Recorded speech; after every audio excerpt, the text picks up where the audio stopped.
Be sure to subscribe for your chance to win a custom leather playmat when we hit 2,500 subscribers. Welcome to Fast Effect Double Speed Magic the Gathering from ELD's Time Vault Games in Bellingham, Mass. We are jumping right in to the middle of a crazy game as we've got a Chalice down, a Mirror and Crusader on Matthew's side. And I think this is the point where I figured out how to hide the non-video participants. So in the future, if people jump in, we will not see them, thanks to Cal pointing that out. He's a veteran of Discord. We've got a Sylvan Library and a Dark Confidant, along with a heck of a mana base here. And we'll see what can actually get in the way of this Mirror and Crusader. I mean, it's pro-black, pro-green, right? Ooh, Umezawa's Jite. That is muy caliente.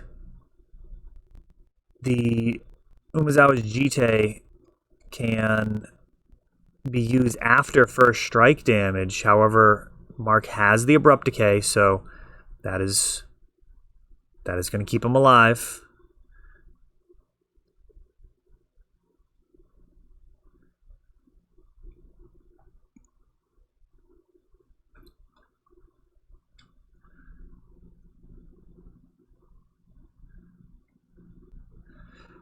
Mark using Sylvan.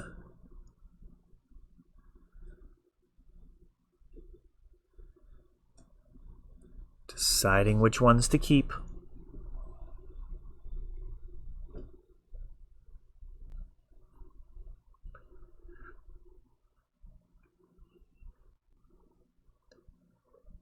Two decks that can be very fun to play, but would not be obvious when you're talking about legacy decks. Like, most people who don't play Legacy think of combos and all sorts of incredibly overpowered stuff. Here, we're seeing a Mirror and Crusader facing down against Dark Confidant and Baleful Strix.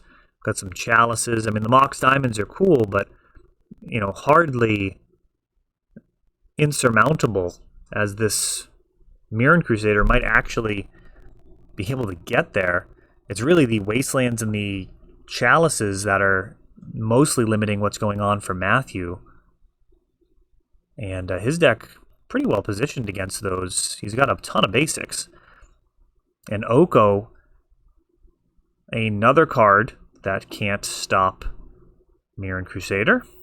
However, it can make food every turn. So that'll take a 4-point life drain and turn it into a 1-point life drain. This might be okay. But yeah, Mirror and Crusader just has protection from everything on board here. He sends the food, gets sacrificed, so just 1 damage coming through. Well, 4 damage coming through after 3 life has been gained.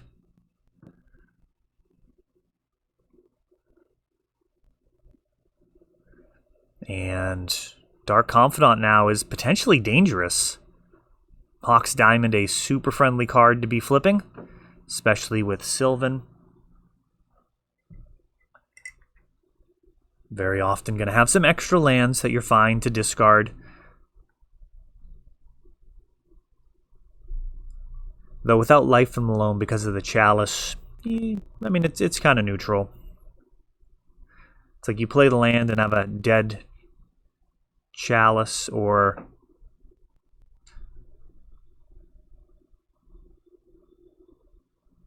I am not totally sure what happened there.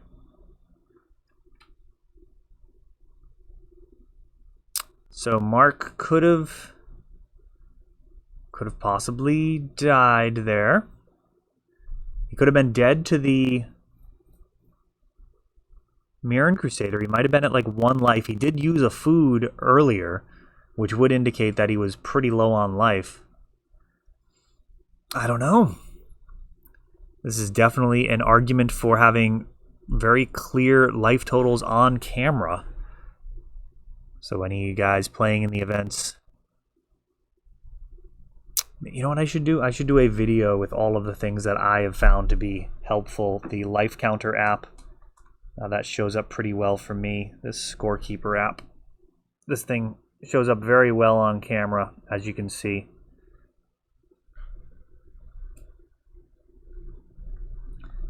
Guess I add that to the list.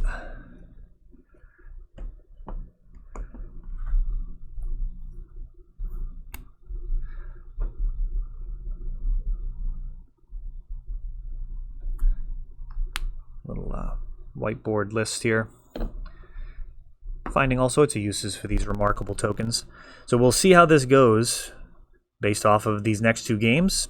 If that guess was accurate, that would be wild if that Mirren Crusader was actually enough to get there.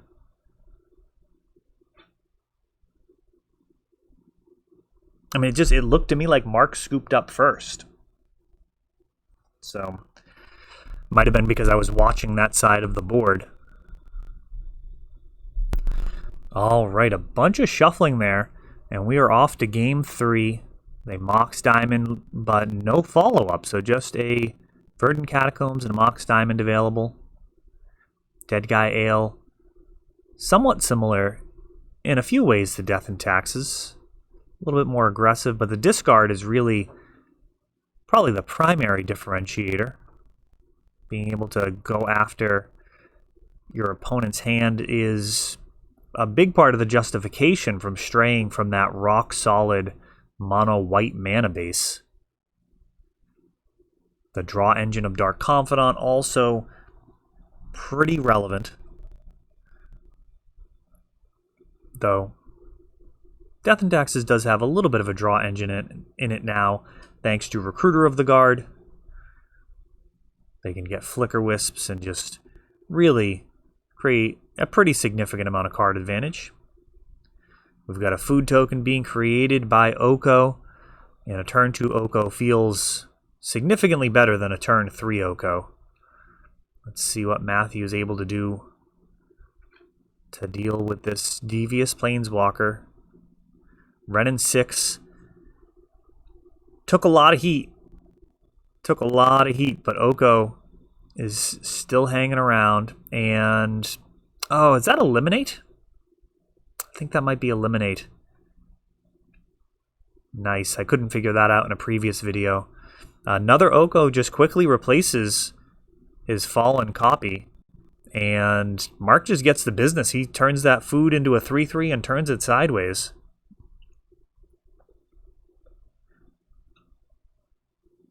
Matthew fetching. And Mirren Crusader has arrived. This card is going to prove to be very difficult for Mark to actually get off the board. Wasteland with no targets on Matthew's side. His mana base all basics.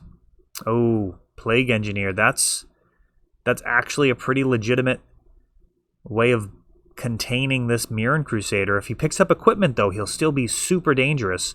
Tidehollow Sculler sees a Knight of the Reliquary and a Force of Vigor. And the Knight is taken.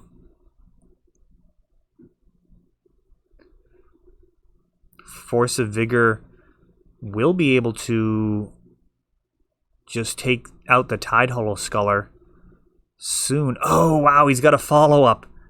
That's a pretty good second Tidehollow Sculler, leaving Mark hellbent. That Force of Vigor was super dangerous.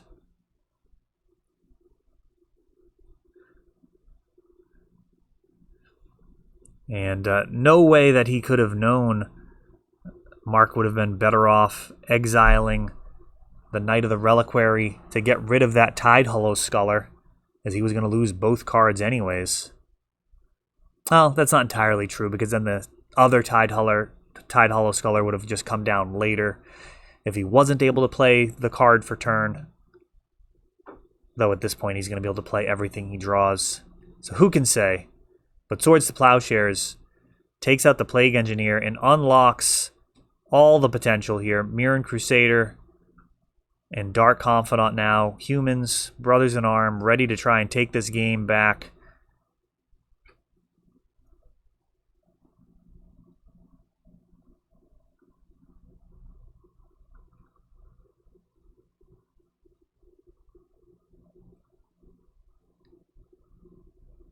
A Plague Engineer.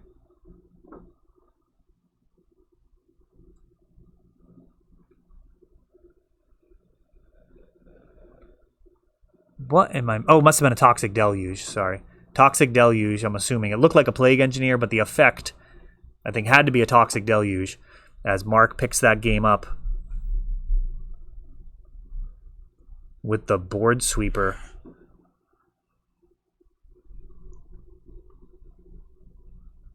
And yeah, that game one was actually apparently down to just the final point of life there with the Mirren Crusader. Unbelievable. So game number 3, Matthew going to be on the play.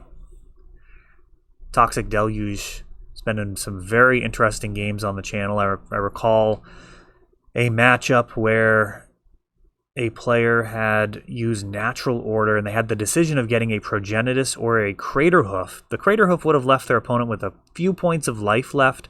Would have been lethal to just mop up with the Crater Hoof on the following turn. However, they decided to go for the Progenitus, thinking it was the more surefire route, and their opponent top-decked a Toxic Deluge, paying 10 life, getting rid of the Hydra that has protection from everything, and that was it. Now, wouldn't have actually been able to use Toxic Deluge to get rid of the Crater Hoof, as they would have been below 5 life, so it was a live or die decision. It was pretty brutal. Abrupt Decay takes out this Dark Confidant.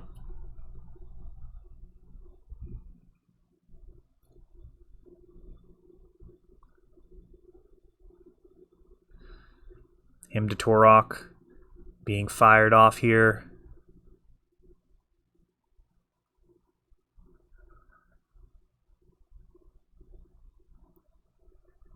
Looks like a Deluge and a gold card. We've got some nice looking duels. Bayou, Trop, and Underground Sea, enabling a Sylvan Library, and now Tide Hollow Scholar. Gonna go ahead and pick up this Abrupt Decay, leaving Mark with a Dark Confidant, which is definitely a contraption to assemble here. Dark Confidant plus Sylvan can pull you really far ahead. However, Stoneforge Mystic grabbing, I'm guessing, Umezawa's Jite? No, he's going to go with Batterskull. He's going to allow this. He's going to let it happen. Let this Dark Confidant start drawing some cards. Feels dangerous. Liliana. Oh, he had a different plan. What a murderous play. That -1 to the backside of creatures just turn after turn is just feels like a rampage.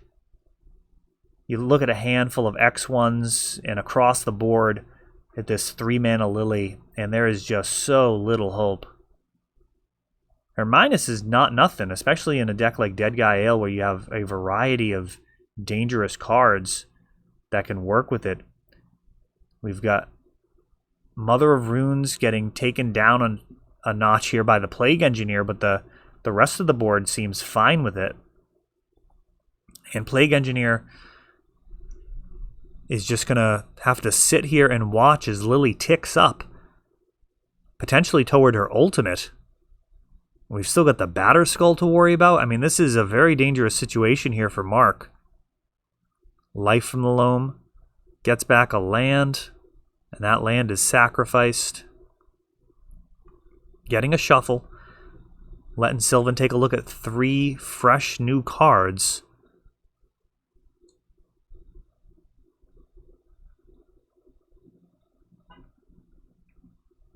And Oko comes down. It's like, what do you even do here? Batterskull.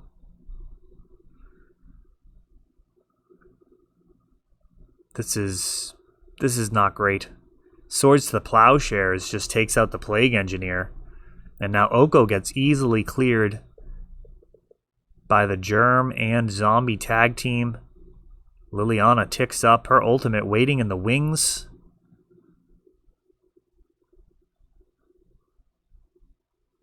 And now Tabernacle, which is a little bit of a check against a horde of zombies. So Liliana otherwise might have been able to make just a crazy amount of zombies.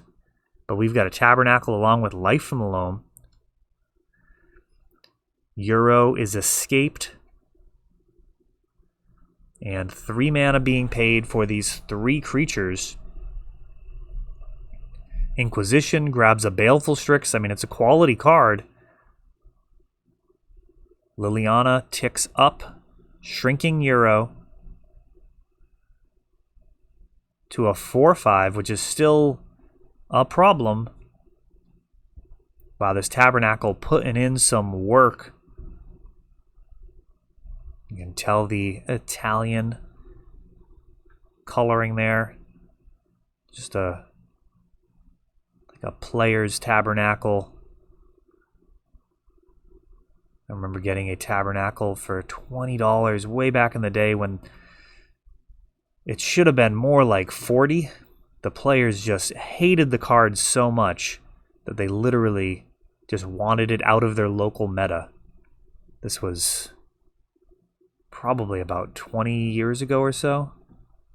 They just hated it. They absolutely hated playing against it. And we see here Euro trading with a Germ. Leovold is down. But this Tabernacle is a significant problem. And Liliana, less exciting with the Tabernacle out. But here we go. So during the end step, gonna get some zombies. And I'm pretty sure Tide Hollow Sculler is a zombie too, so.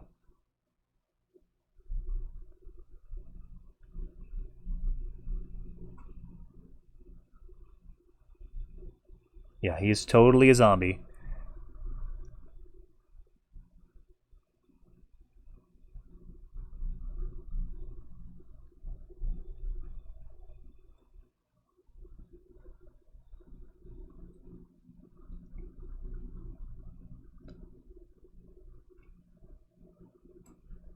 Yeah, X plus 2, where X is the number of zombies you control, so 3 zombies entering.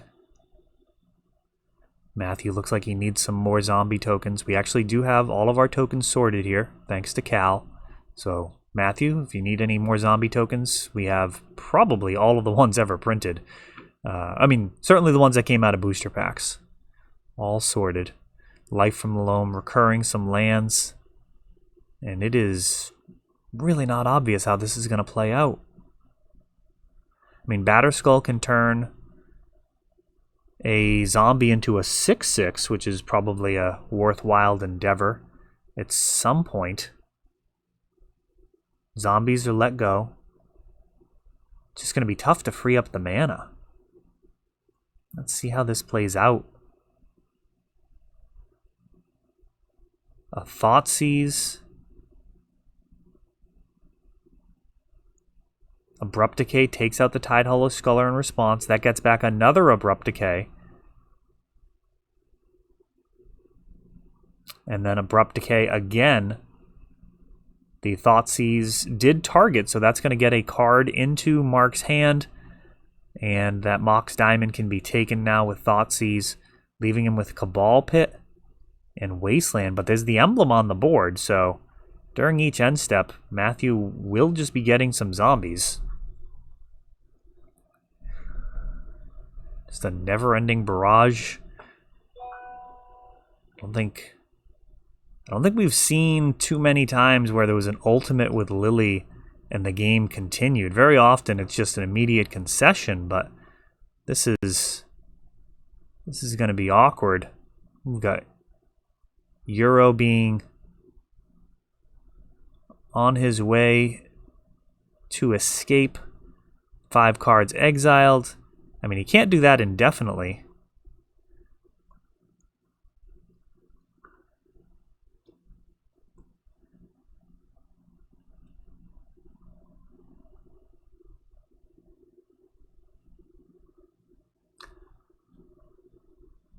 Two paying for the zombies.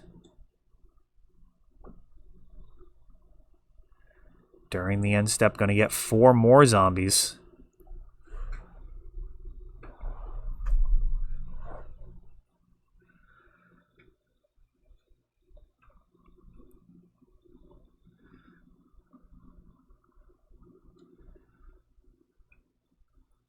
And Mark needing to pay the mana for his own Tabernacle, keeping a Euro and a Leovold alive.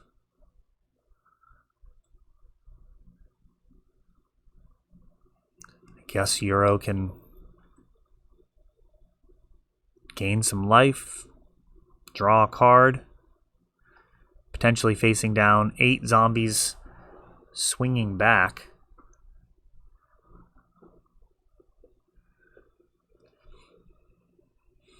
Euro turns sideways, gets a land drop out of it.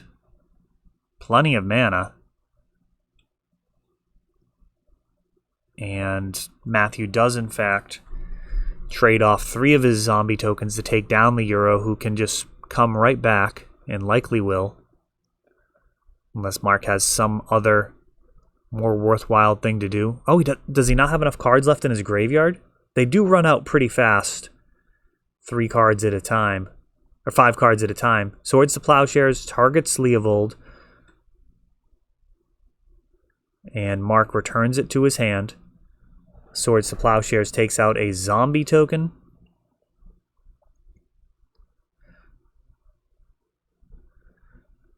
And now a cycling of the Baron Moor. 4 mana for Matthew.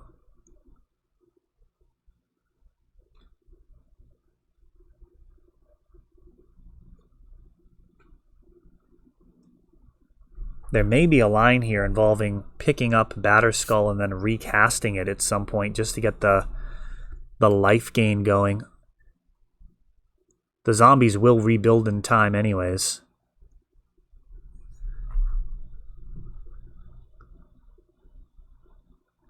Mark with a beautiful selection of duels here. Able to recast his Leovold.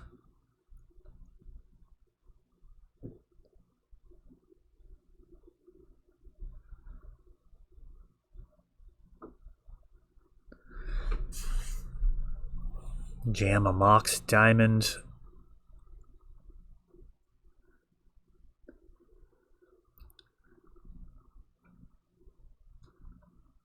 And Euro escapes another time.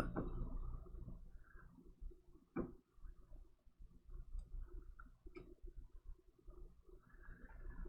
couple of Wastelands at the ready, as well as a Caracas.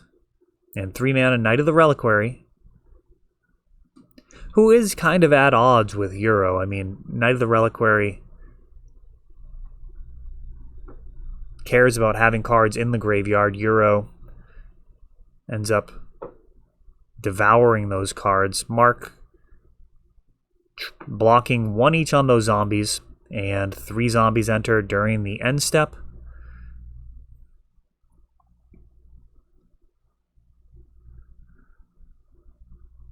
I believe there should be 3 untapped zombies. I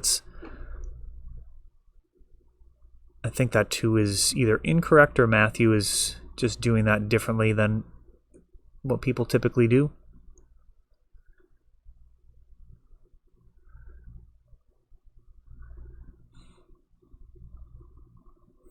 And this Batterskull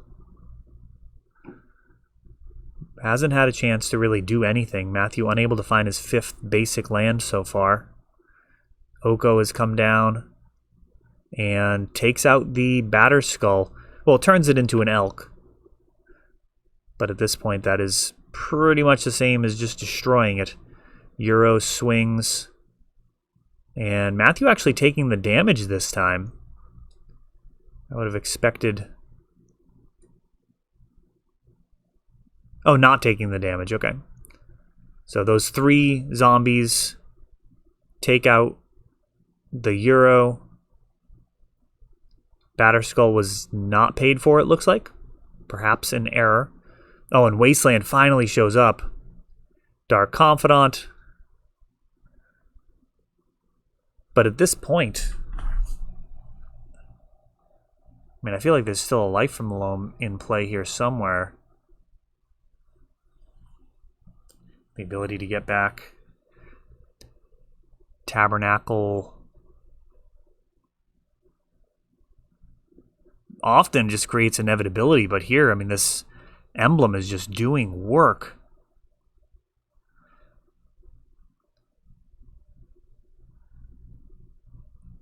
Now, the timer on the video is actually a little past what I would expect a match to normally be, so might have been at the beginning of the video talking about stuff before the gameplay actually began, or that one on the board might be that we're in turns. That seems pretty likely. I just noticed that.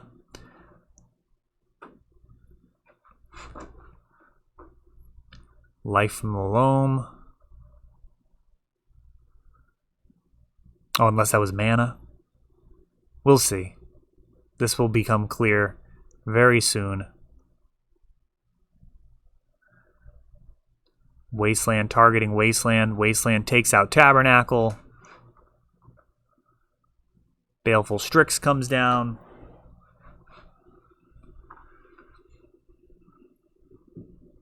A card is drawn off of Leovold, thanks to the Wasteland and the Baleful Strix.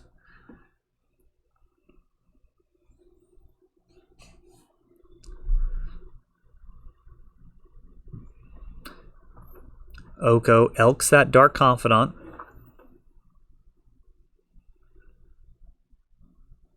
Now Umezawa's Jite goes onto the elk, and everything swings out. Maze of Ith prevents the counters from being added. But we've got a couple of zombies taken down. One trades, one just gets KO'd by Leovold, who's just enormous. I mean, as a 3-3. 3-3 for 3. We got 4 more zombies added, and now Tranquil Thicket cycled during the end step. Also a Baron Moor. Like, I gotta wonder if Mark could possibly run out of cards in this situation. We see Knight of the Reliquary and some others go to the graveyard. Sylvan Library. So the first draw was a dredge for Sylvan.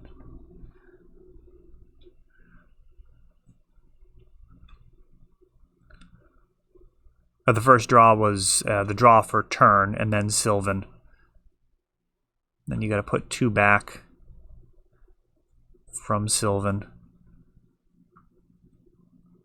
I feel like there's some pretty complicated rules surrounding that. Like if you dredge all 3 times, I think you're taking 8 no matter what, because you can't actually put back the cards that you drew.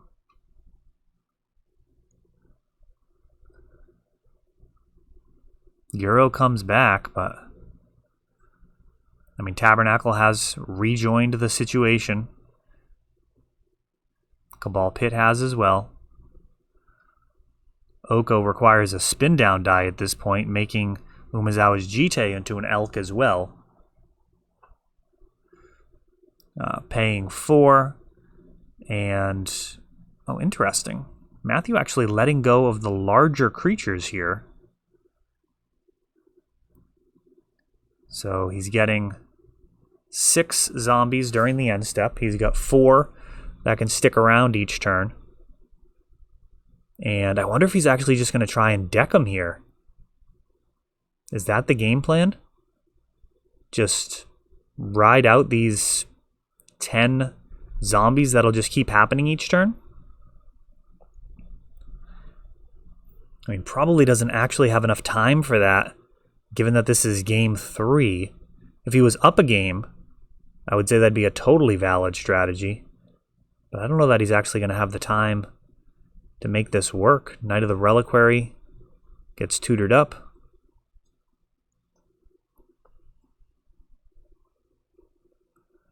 A Blast Zone. Oh, sick. Blast Zone is a heck of an answer to this situation. That's going to be able to clear all of these zombies.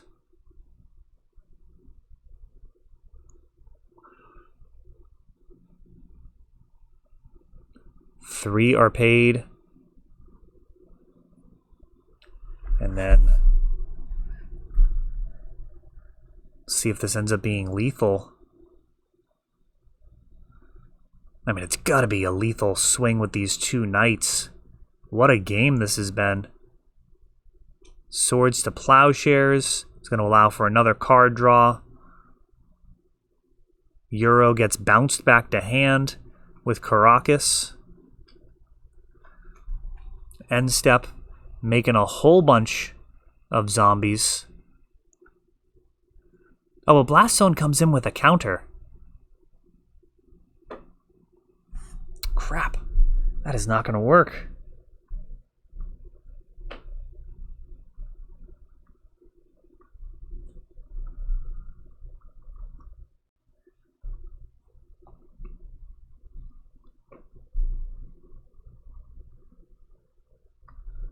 Gross. That counter is just sabotaging Mark here.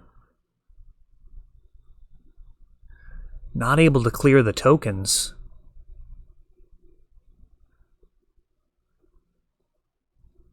That is hilarious. Dark Confidant. Blast Zone so close to an answer to these tokens. Needs like the Dark Depths combo in his deck to like use Thespian Stage to copy the Blast Zone. And Matthew not paying for any of the tokens this turn. He's going to go ahead and hymn to Torok.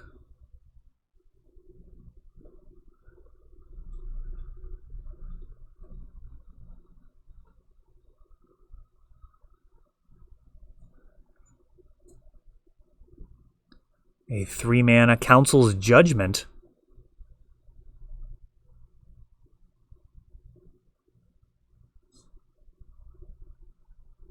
Taking out Oko. And it looks like that is actually turn 5.